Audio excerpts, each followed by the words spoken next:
네, 안녕하세요 여러분. 오랜만에 유튜브 올리죠. 네, 나름 좀 바빠가지고 영상 좀 못 올리고 있었는데 오랜만에 저도 사무실에 나와서 영상 촬영하고 있습니다.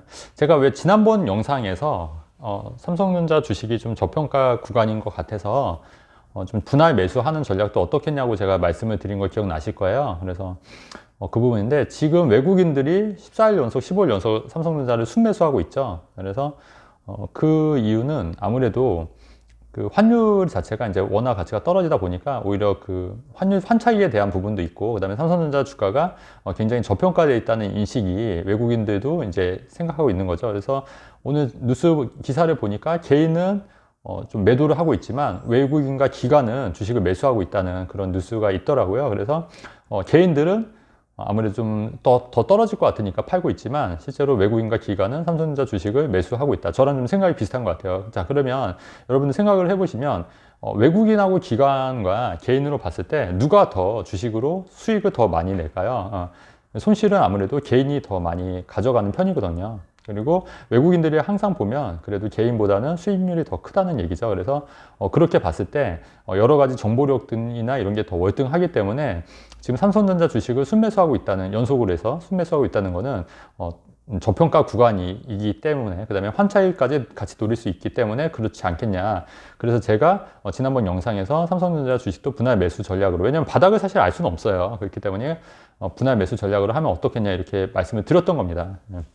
자, 그리고 근데 제가 다만 좀 우려스러운 건 이런 거예요. 왜냐면 저도 이제 투자를 해보면 그래도 부동산 투자는 굉장히 안정적이잖아요. 그러니까 이게 오르고 내리는 게 큰 폭이 없는데, 주식이나 비트코인, 특히 비트코인도 그렇고 오르는 폭이 이제 매 분마다, 매 초마다 되기 때문에 계속 들여다보게 되는 거예요. 그래서 주식 투자로 한번 이제 재미를 보게 되면, 또 거기에 빠지게 되면 계속해서 주식 투자를 하게 되는 거예요. 금액이 점점 커져서. 그리고 한 번에 주식 투자를 성공을 하면은 굉장히 어깨가 이제 올라가게 돼서 굉장히 자신감이 충만하게 되고, 그러다 보면은 이제 겁없이 또 주식을 베팅해서 나중에는 좀 안 좋은 케이스가 굉장히 많더라는 거죠. 그래서 여러분들한테 주식 투자를 이렇게 권유하는 건 아니고, 다만 제가 드리고 싶은 말씀은 주식 투자를 하시되 이렇게 좀 바닥일 때, 저평가 구간일 때 이렇게 분할 매수 전략은 나쁘지 않지만 계속해서 주식을 하다 보면 오히려 주식에 대해서 굉장히 빠지게 되고 약간 중독 증상으로 일으켜서 주식 투자를 또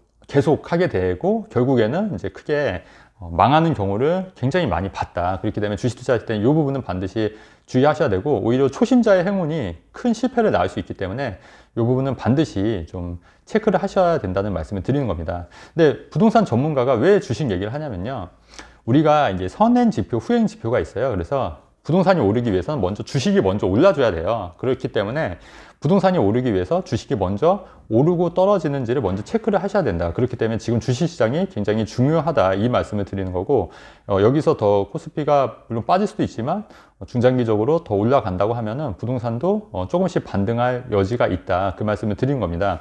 자, 그리고 또 하나 말씀드리고 싶은 건 뭐냐면, 많은 전문가분들이 뭐 6, 7년, 2028년까지 2026년, 5, 6년 후까지 부동산이 떨어질 수도 있다, 이렇게 말씀하시는 분도 있는데, 사실 그렇게 전망하기는 굉장히 어렵다. 그건 신의 영역이다. 다만 우리가 이런 추세를 보고 좀 상승할지 하락할지 이 정도는 예측할 수 있지만, 어떻게 3, 4년 후 장을 예측할 수가 있겠습니까? 만약에 3, 4년 후에 갑자기 뭐 핵폭탄이 터질 수도 있는 거고, 그렇지 않습니까? 아니면 3, 4년 후에 또 어떻게 변할지 모르는 거예요. 그렇기 때문에 뭐 5년 후, 6년 후에까지 부동산이 떨어질 거다, 이렇게 섣부르 예측하는 거는 저는 아니라고 봅니다. 그렇기 때문에 다만 우리가 지금 저평가 구간이기 때문에 좀 바닥을 좀 다지고 지금이라도 이제 여윳돈이 많으신 분들은 조금씩 분할 매수하는 전략은 나쁘지 않다고 제가 말씀을 드린 거예요. 여기서 중요한 게 여윳돈이란 얘기예요. 여윳돈. 그러니까 내가 당장 두세 달 있다가 급하게 잔금을 치를 돈으로 주식 투자하면 돼요, 안 돼요? 안 되지 않습니까? 그건 안 된다는 얘기예요. 다만 내가 현금이 만약에 그래도 1, 2억 있다, 한 3, 4년, 2, 3년 혹은 뭐 1, 2년 이상 묶어둘 돈이 있다, 그 정도면 분할 매수해서 뭐 1,000만 원씩 매달, 아니 혹은 뭐 2천만 원씩 매달, 이런 식으로 분할 매수하는 전략은 나쁘지 않겠다는 말씀을 드리는 겁니다. 그리고 주식이 상승하면, 그리고 부동산이 그 이후에 오르니까 이런 부분도 잘 체크해 보라는 말씀을 때문에 제가 지난번 영상을 찍은 거고, 거기에 대해서 좀 더 부연 설명을 드린 겁니다. 그리고 주식 투자는 절대 함부로 해서는 안 된다. 그리고 주식 투자에서 돈을 벌면 굉장히 자만하게 되기 때문에 굉장히 이 부분도 조심해야 된다, 이 말씀을 꼭 드리고 싶습니다. 네. 제가 주식 투자를 막 그냥 섣불리 하라고 이런 말씀을 드려서 또 여러분들 또 실패하면 안 되니까 제가 또 말씀을 드리는 거예요. 자, 그리고 제가 최근에 이슈 중에 하나가 조정 지역에서, 수도권의 조정 지역에서 해제가 된 지역이 양주랑 파주 같은 경우에 수도권에서 조정 지역이 해제가 됐잖아요. 근데 김포 같은 경우에는 해제가 안 됐습니다. 그죠? 조정 지역임에서도. 근데 왜 그럴까요, 여러분? 왜 파주와 양주는 조정 지역에 해제가 되고, 사실 하락률은 비슷비슷했어요. 근데 오히려 양주랑 파주는 조정 지역에 해제가 됐는데 김포는 안 됐는데, 이거는 제 내피셜이고, 이거는 뭐 믿으셔도 되고 안 믿으셔도 되고 그냥 제 생각을 말씀드리는 거예요. 그래서 일단은 입주장, 양주도 그렇고 파주도 그렇고 입주 물량이 좀 있죠. 그런데 입주 물량이 많은데 중도금 대출이 담보 대출이 안 나오거나, 왜냐하면 조정적 같은 경우 담보 대출 안 나오지 않습니까? 다주택자는. 그렇기 때문에 그럼에도 불구하고 입주 잔금을 맞춰야 되는데 전세가 내려가고 그러면 많은 사람들이 굉장히 피해를 입을 수 있으니까 부득이하게 조정적을 해제를 한 것 같아요. 첫 번째 이유가.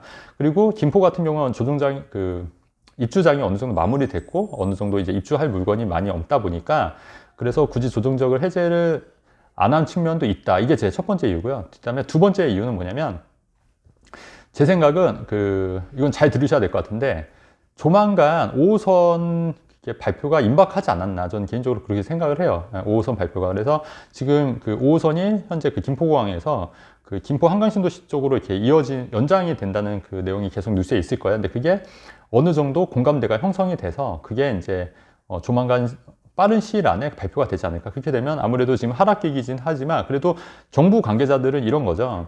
지금 부동산이 하락기이긴 하지만 괜히 불을 지를 필요는 없다. 근데 지금은 다 이미 꺼졌는데도 불구하고 너무 이렇게 몸을 사리는 거예요. 몸을 사려서 만약에 김포를 조정적으로 해제를 하고 김포 5호선님 발표가 확정이 되면 혹시라도 또 집값이 오를까봐 지나친 걱정을 하는 거죠. 그래서 조정적의 해제가 안 되고 그냥 계속해서 조정적으로 묶여있지 않을까. 이게 제 개인적인 생각입니다. 그래서 김포는 5호선도 있지만 또 GTX-D도 있죠. 그래서 이 두 가지 중에 하나가 조만간 발표가 임박하지 않았을까가 제 개인적인 생각입니다. 자, 그렇다고 하면 여러분들은 어떻게 이제 접근하셔야 되나요? 하실까요?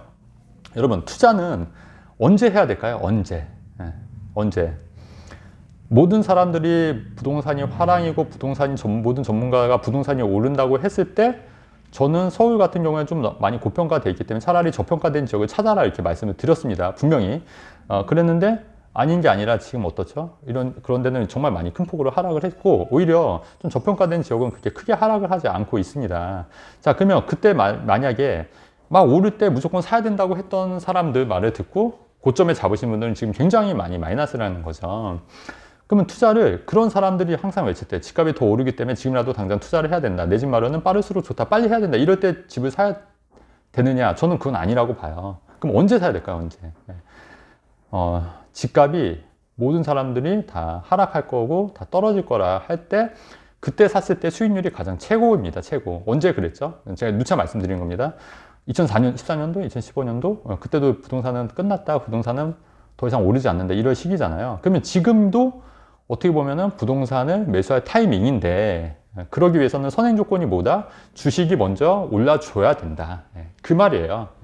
그렇기 때문에 지금 당장 뭐 부동산을 사라 이런 얘기는 아니고 시기를 잘 조절을 해야 되는데, 일단은 주식이 어느 정도 많이 올라주고 그러면 부동산도 어느 정도 바닥을 인식하고 조금씩 오를 거다. 그리고 그럼에도 불구하고 저평가된 부동산은 항상 있어 왔다. 언제 그랬냐? 2008년도 금융위기 때도 오히려 오르는 아파트들이 있었습니다. 2008년 금융위기 때 모든 아파트들이 떨어진 건 아니었어요. 어디가 올랐냐? 부산을 필두로 해서 지방 아파트들도 많이 올랐습니다. 저가 소형 아파트들은 오히려 올랐어요. 그리고 오피스텔도 오른 오피스텔도 있습니다. 제가 실제로 갖고 있다가 파는 오피스텔도 있고요. 자, 그렇기 때문에 모든 부동산이 하락할 때도 반드시 오르는 오피스텔이나 아파트는 있더라. 그래서 그런 거를 내가 찾는 안목이 중요하다는 말씀을 드리는 거고, 모든 언론과 매스컴에서 떨어진다 할 때가 오히려 기회가 될 수 있다는 거는 반드시 명심하셔야 된다. 이 말씀을 좀 드리고 싶습니다. 그래서 저는 좀 다른 전문가들과 견해가 다르죠. 제가 뭐 무조건 상승을 얘기한 것도 아니고 또 하락을 얘기한 것도 아니고, 오히려 저는 부동산이 한창 하락일 때 오히려 조금 더 조심해야 된다. 너무 무리하지 마라.